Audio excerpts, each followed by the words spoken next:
اعوذ باللہ من الشیطان الرجیم بسم اللہ الرحمن الرحیم۔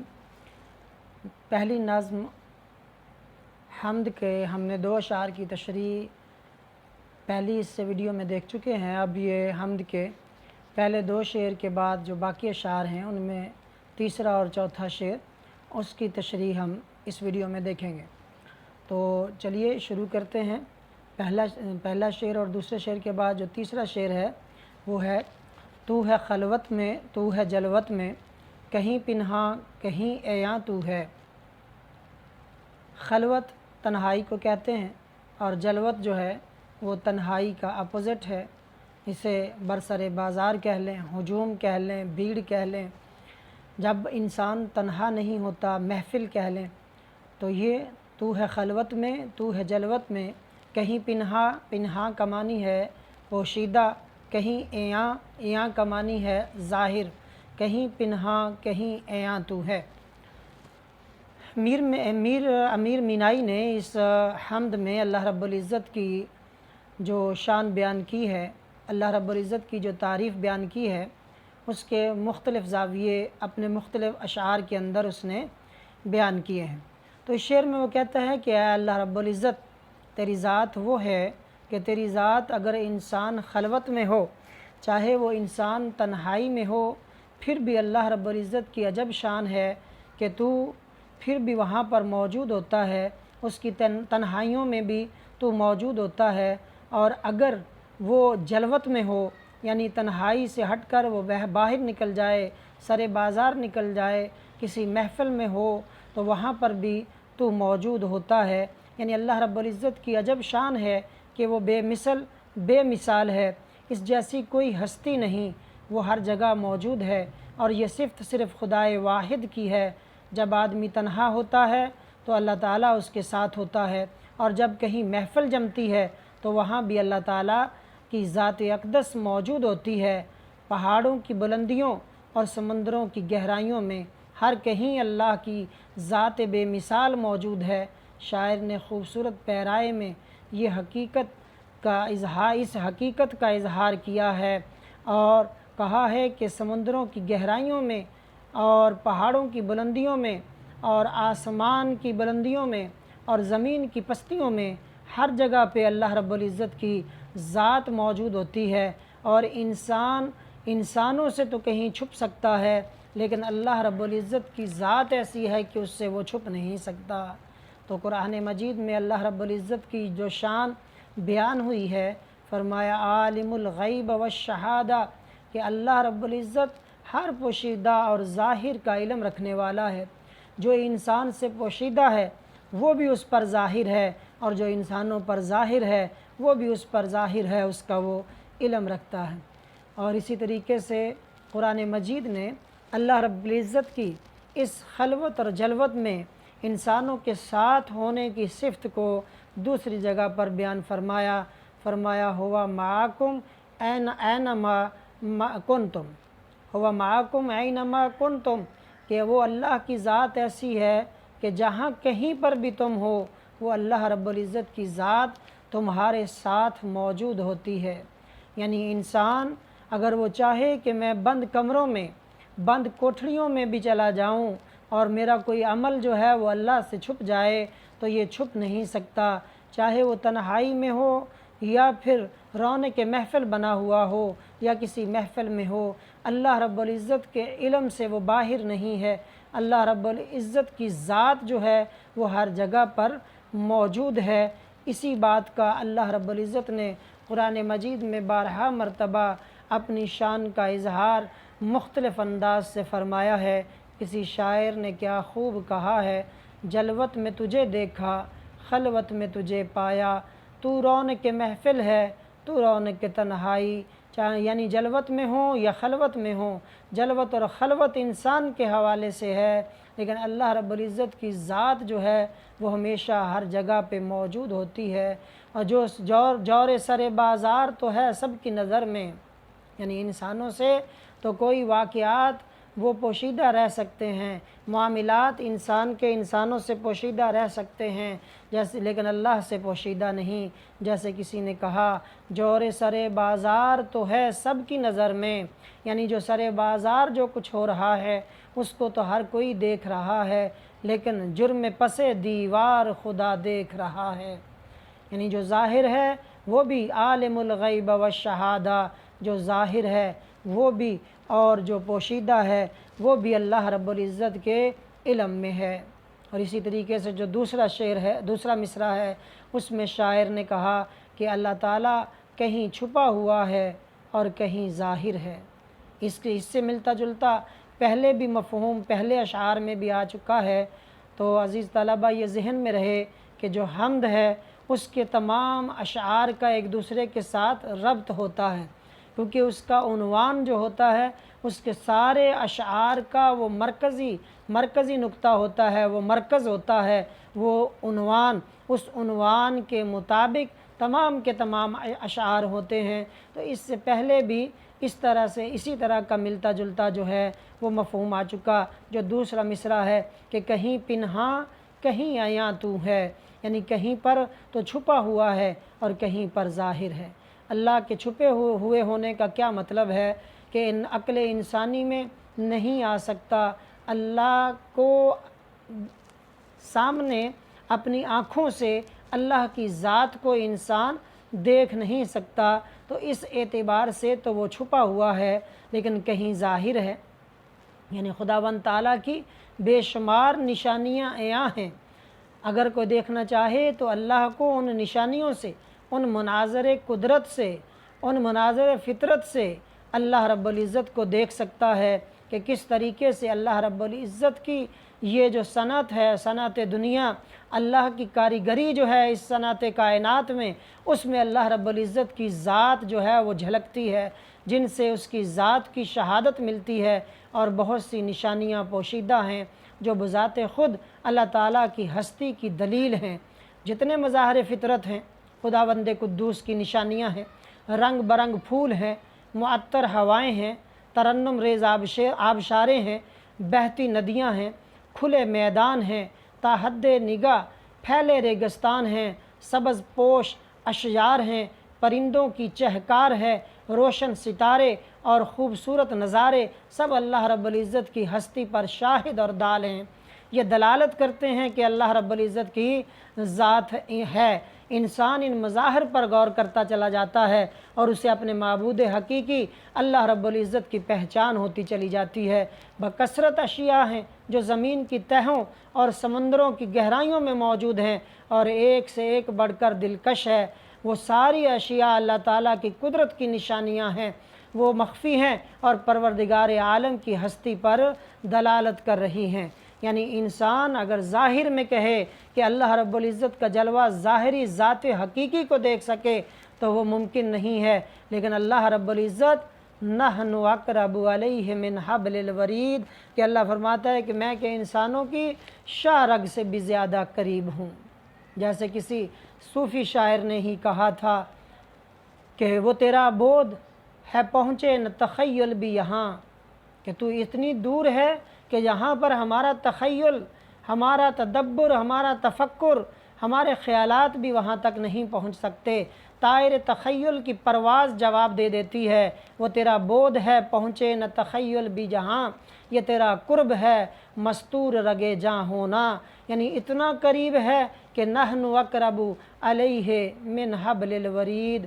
اسی مضمون کو کسی صوفی شاعر نے اس طرح بیان کیا ہے کہ یار کو ہم نے جا بجا دیکھا، کہیں ظاہر کہیں چھپا دیکھا، کہ ہر طرف اللہ رب العزت کی ذات کے جلوے ہیں۔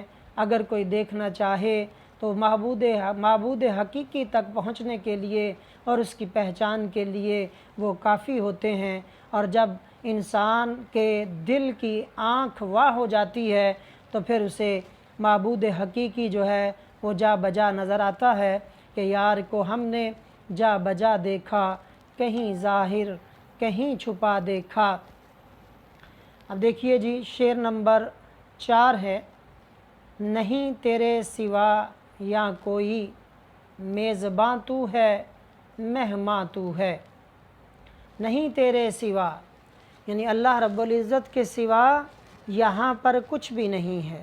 اس سے پہلی ویڈیو میں بھی میں نے عرض کیا تھا کہ لا نفی جنس کا ہے جب انسان کلمہ طیبہ پڑھتا ہے، الا اللہ، مگر اللہ، یعنی لا سے ہر چیز کی نفی ہو جاتی ہے کہ کچھ بھی نہیں ہے۔ ہستی اپنی حباب کی سی ہے، یہ نمائش سراب کی سی ہے، یعنی جو کچھ نظر آ رہا ہے کچھ بھی نہیں ہے، یہ سارا مستقل کچھ نہیں ہے، غیر مستقل ہے۔ کل من علیہ فان ویبقی وجہ ربک ذو الجلال والاکرام، کہ ہر چیز جو ہے وہ ختم ہونے والی ہے، مستقل ہمیشہ کوئی چیز نہیں ہے، اگر ہے تو وہ اللہ رب العزت کی ذات ہے۔ پھر کہتا ہے میزباں تو ہے مہماں تو ہے، کہ جہاں پر جو کھانے والا ہے وہ بھی تو ہے اور کھلانے والا ہے تو وہ بھی تو ہے۔ اصل میں یہاں پر مسئلہ وحدت الوجود بیان کیا گیا ہے۔ مسئلہ وحدت الوجود ہے کیا؟ مسئلہ وحدت الوجود یہ اہل تصوف کا ایک نظریہ ہے، اور مسئلہ وحدت الوجود کے ساتھ ساتھ دوسرا نظریہ اہل تصوف کا جو ہے وہ مسئلہ وحدت الشہود ہے۔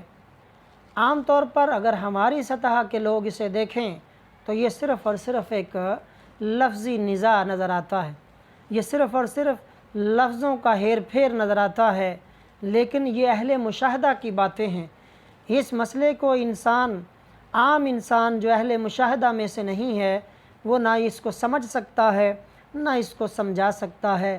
مسئلہ وحدت الوجود ہے کہ ہمہ اوست کا مسئلہ بھی اسے کہتے ہیں، یعنی ہر چیز جو ہے اس میں خدا ہے، ہر چیز جو کسی نہ کسی طرح اللہ کا ہی پرتو ہے، اللہ کے علاوہ جب کچھ نہیں ہے تو جو کچھ ہے وہ اللہ ہے، ہمہ اوست، یعنی سب کچھ وہی ہے۔ اور دوسرا جو نظریہ وحدت الشہود ہے وہ ہمہ از اوست ہے، کہ جو کچھ ہے اس کی وجہ سے ہے۔ ایک تو ہے کہ جو کچھ ہے وہی ہے، اور دوسرا نظریہ ہے کہ جو کچھ ہے اس کی وجہ سے ہے۔ اسے اہل تصوف جو ہیں وہ ہمہ اوست اور ہمہ از اوست کے لفظوں کے ساتھ کتابوں میں لکھتے ہیں۔ مسئلہ وحدت الوجود یہ ہے کہ کائنات کے اندر کسی اور کا وجود نہیں ہے، جو بھی وجود ہے یہ اللہ ہی کا وجود ہے، یہ اللہ ہی کا پرتو ہے، اور اللہ ہی مختلف وجود کے اندر جلوہ فرما ہے۔ یہ مسئلہ وحدت الوجود پر بہت سارے صوفیہ کرام کا عقیدہ بھی ہے۔ یہ شیخ ابن عربی، وہاں سے ایسی بحثوں کا سلسلہ شروع ہوا، ان کے بعد آپ چلتے جائیں سید الاولیاء سیدنا عبد القادر جیلانی رضی اللہ تعالیٰ عنہ کا نظریہ بھی یہی ہے۔ اسی طریقے سے بے شمار صوفیہ کرام کا عقیدہ یہی ہے، اور مسئلہ وحدت الشہود مجدد الافسانی نے اس کو پیش کیا۔ بہرحال اس میں بہت سارا اختلاف اہل تصوف کے اندر پایا جاتا ہے، لیکن میں نے آپ کو کہا کہ ہم اگر ان چیزوں کو پڑھتے ہیں تو محض لفظی نزاع کے سوا ہمیں کچھ سمجھ نہیں آتی ہے۔ اور یہ جو مسئلہ وحدت الوجود ہے اس کو سمجھنے کے لیے ایک حدیث ہے، حدیث قدسی ہے، کتابوں کے اندر، کتب احادیث کے اندر موجود ہے کہ اللہ رب العزت قیامت کے دن ایک انسان کو کہے گا کہ اے بندہ خدا، میں بھوکا تھا، تو نے مجھے کھانا نہیں کھلایا۔ کتابوں میں آتا ہے وہ بندہ کہے گا اے خدا، تو پروردگار ہے، تو الہ العالمین ہے، تو سب کا پالنہار ہے، تو واللہ خیر الرازقین ہے، تو رازق ہے، سب کو رزق دینے والا ہے، تجھے میں کھانا کیسے کھلاتا؟ کہا بندہ خدا یاد کر، فلاں بندہ بھوکا تھا، اس کو تو نے کھانا نہیں کھلایا، اگر تو اس کو کھانا کھلا دیتا تو یہ سمجھتا جیسے مجھے کھانا کھلایا ہے۔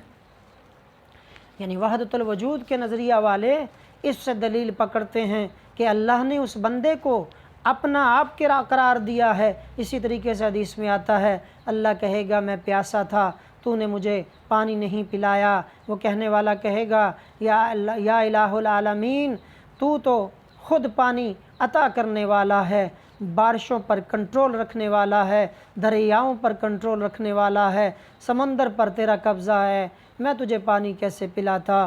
کہا فلاں میرا بھوکا بندہ تھا، اسے تو پانی پلاتا تو گویا تو نے مجھے پانی پلایا۔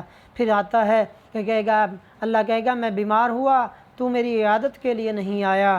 بندہ پھر یہی عرض کرے گا تو بیمار ہونے سے پاک ہے، سبحان ہے تیری ذات پاک ہے، ہر کجی سے، ہر کمی سے، ہر نقص سے، ہر عیب سے، ہر کوتاہی سے، ہر بیماری سے، تو کیسے میں تیری عیادت کرتا؟ کہا میرا فلاں بندہ بیمار تھا، اگر تو اس کی عیادت کرتا گویا تو نے میری عیادت کی ہے۔ یعنی ہر چیز میں، ہر انسان میں اللہ رب العزت کا وجود نظر آتا ہے۔ کسی شاعر نے کہا جگ میں آ کر ادھر ادھر دیکھا، تو ہی آیا نظر جدھر دیکھا، پھر تجلی تیری ذات کا سو بسو ہے، جدھر دیکھتا ہوں تو ہی تو ہے۔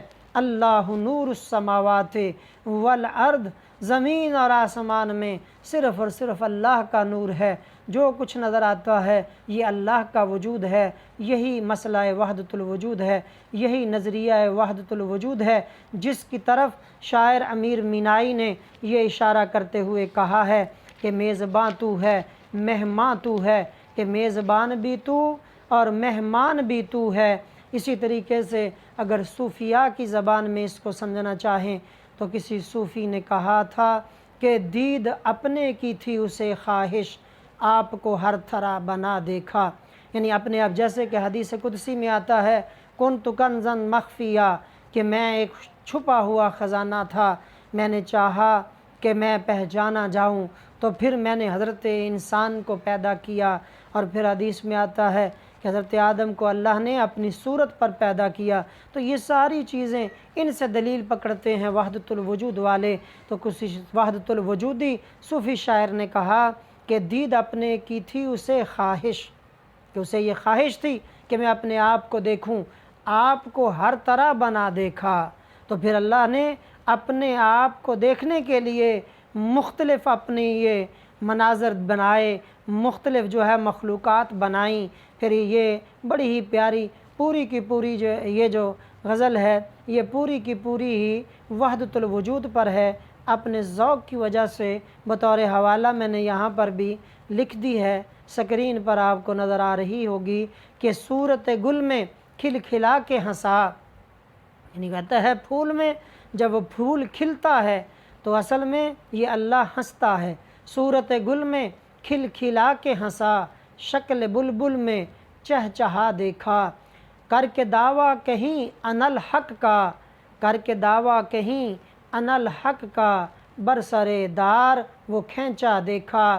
پھر اسی طرح کہتا ہے کہیں ہے بادشاہ تخت نشین، یعنی اللہ رب العزت وحدت الوجود کی نظر سے اگر دیکھیں تو کہیں ہے بادشاہ تخت نشین، کہیں کاسا لیے گدا دیکھا، کہیں وہ در لباس معشوقاں، کہیں وہ در لباس معشوقاں، برسر ناز اور ادا دیکھا۔ کہتا ہے کہیں معشوقوں کے لباس میں ناز و ادا دکھاتا ہوا وہ اللہ کا جلوہ دیکھا ہے۔ اور پھر کہتا ہے کہیں وہ در لباس معشوقاں، برسر ناز اور ادا دیکھا، کہیں عاشق نیاز کی صورت، سینہ بریاؤں دل جلا دیکھا، سینہ بریاؤں دل جلا دیکھا۔ یعنی اللہ رب العزت کے یہ مختلف جو ہیں یہ انداز ہیں۔ اگر آپ اس کو دیکھیں کہ انا الحق کا بات جو کی ہے کہ منصور حلاج نے جو کہا انا الحق، یہ بھی وحدت الوجود کا ایک اظہار تھا۔ اور پھر وحدت الوجود کے اس اظہار پر انا الحق کہنے پر جب ان کو پھانسی دی گئی تو کہتے ہیں ان کے ہر رونگٹے سے انا الحق کی آواز آتی تھی۔ یعنی یہ ایک ایسا مقام ان کو حاصل ہو چکا تھا کہ وہ اپنی ذات کو فنا کر کے اللہ کی ذات میں وہ بقا حاصل کر چکے تھے، فنا فی اللہ ہو کر باقی باللہ ہو چکے تھے۔ مختلف صوفیاء کرام نے، حضرت بابا بلے شاہ فرماتے ہیں رانجھا رانجھا کر دینی میں آپے رانجھا ہوئی، رانجھا رانجھا ہر کوئی آکھے ہیر نہ آکھے کوئی، رانجھا رانجھا ہر کوئی آکھے ہیر نہ آکھے کوئی۔ پھر وہ کہتے ہیں کہ رانجھا میں وچ میں رانجھے وچ ہور خیال نہ کوئی، رانجا میں وچ میں رانجے وچ اور خیال نہ کوئی میں نہیں ہو آپ ہے اپنی آپ کرے دل جوئی۔ تو یہ یعنی اپنا آپ کے وجود کو بھی وہ سمجھتے ہیں یہ اللہ رب العزت کا وجود ہے، اس لیے اس طرح بہت سارے صوفیاء کرام کے اقوال اور اشعار نظریہ وحدت الوجود کو بیان کرتے نظر آتے ہیں۔ بہرحال یہ دو اشعار شعر نمبر 3 اور شعر نمبر 4 کی تشریح میں نے پیش کی ہے۔ اس کے بعد جو ہے شعر نمبر 5 اور شعر نمبر 6 جو ہے وہ بیان کیا جائے گا، اور اس طرح یہ حمد 3 حصوں میں اس کی تشریح جو ہے وہ